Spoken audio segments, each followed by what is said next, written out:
राज्यातील शेतकऱ्यांसाठी 22 एप्रिल सकाळच्या झटपट ठळक बातम्या। राज्यात 10 धडाकेबाज मोठे निर्णय जाहीर। आत्ताच्या घडीच्या सर्वात मोठ्या बातम्या।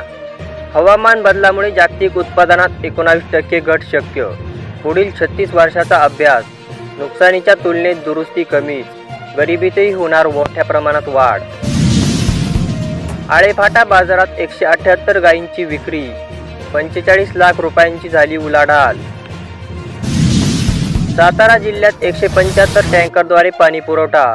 11 तालुक्यांपैकी 8 तालुक्यात टँकरद्वारे पाणी पुरवठा। राज्यात 30,000 जनावरांत मसल प्रिंट तंत्रज्ञान वापरणार।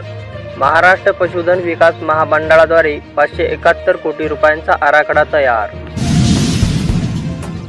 उन्हाने केली केळी बागा होरपळल्या।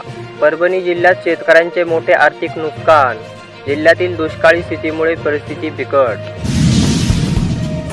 तसेच कोल्हापूरला वळवाचा तडाखा।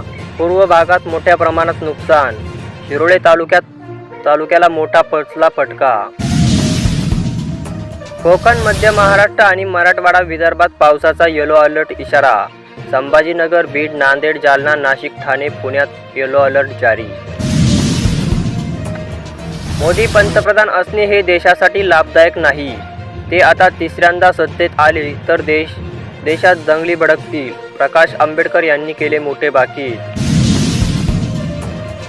23 जागांचा निर्णय घेणाऱ्या नेतृत्वाला 4 जागा मिळतात ही मोठी शोकांतिका। अमोल कोल्हे यांची उपमुख्यमंत्री अजित पवारांवर मोठी जहरी टीका। कार बाजारात ईव्हीचा हिस्सा 10% पर्यंत पोहोचेल। 2025 पर्यंत बॅटरी 38% स्वस्त होईल। 10 लाखांची ईव्ही आता 7 लाखात मिळेल।